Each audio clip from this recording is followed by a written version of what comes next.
Bonjour tout le monde, j'espère que vous allez super bien. سلام به همگی، امیدوارم حالتون خوب باشه. من الهه یزدی هستم با یک ویدیوی اخبار دیگه در خدمت شما. Les actualités به معنی اخبار. اخبار فرانسه رو با هم شروع میکنیم. Aujourd'hui, c'est mercredi 5 mai 2021. تاریخ امروز چهارشنبه 5 می سال 2021.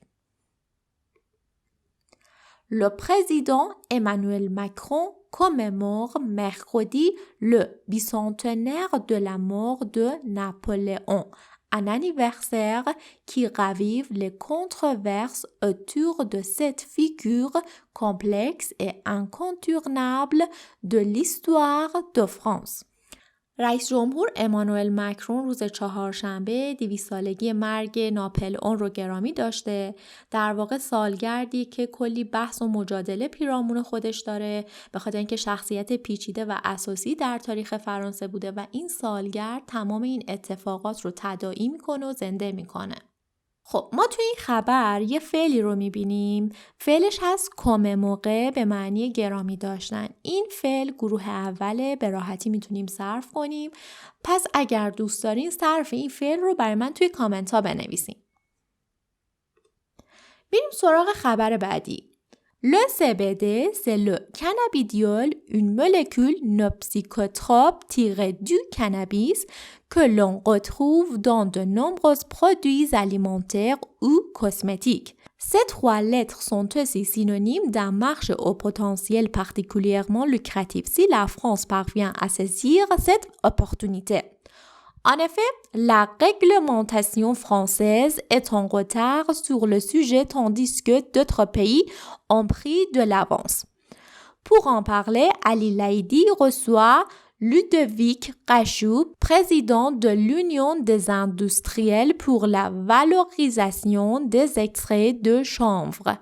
خب CBD چیزی که مشتق حشیش هست و میگن یک مولکول غیر روانگردانه که از کنابیس یعنی از حشیش گرفته شده و اینکه در بسیاری از محصولات غذایی یا آرایشی پیدا میشه.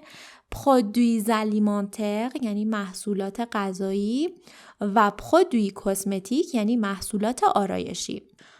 گفته شده که CBD در واقع دارای یک بازار با پتانسیل سودآوری خاصه که اگر فرانسه موفق بشه از این فرصت استفاده کنه، از این فرصت بازار سودآور، خب خیلی عالیه.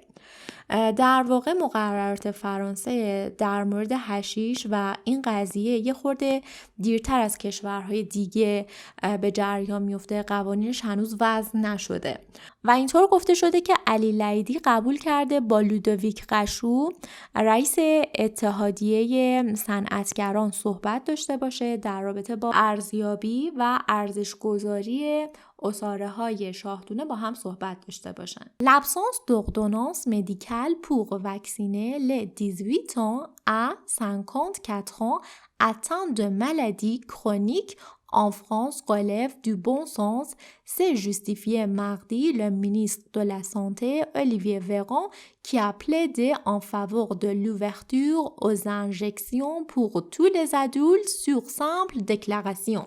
به دلیل عدم وجود نسخه‌های پزشکی برای اینکه واکسینه کنن افراد بین 18 تا 54 سالو که بیماری‌های زمینه‌ای دارن توی فرانسه به نظر میاد که یه مشکل رایج شده. اینطور بیان شده که اولیویه وگان در واقع وزیر بهداشت درخواست این رو داشته که برای همه افراد بزرگسال این واکسینه شدن اتفاق بیفته و یه کلمه‌ای که چشم ما رو میگیره انژکسیون به معنی تزریقه.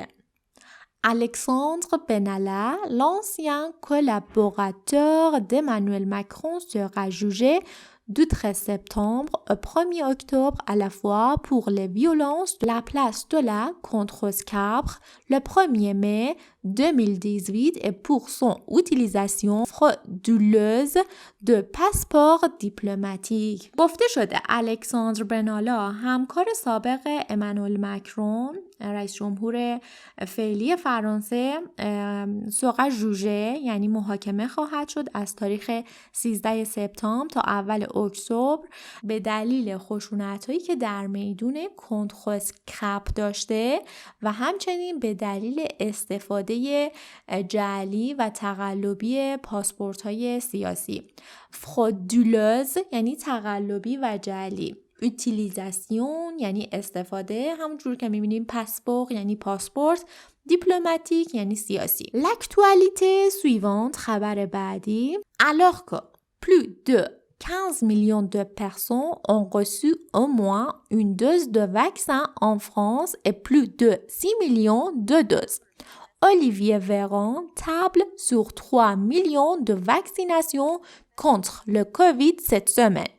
Il note également une amélioration de la confiance des Français à l'égard d'AstraZeneca. اینطور گفته شده که 15 میلیون از افراد تا الان حداقل توی فرانسه یک دوز واکسن رو دریافت کردن و بیشتر از 6 میلیون نفر 2 دوز واکسن رو هم دریافت کردن. اولیویه وران که وزیر بهداشت فرانسه هم هست اعلام کرده برای این هفته روی واکسیناسیون 3 میلیون نفر دیگه هم علیه کووید 19 حساب کرده.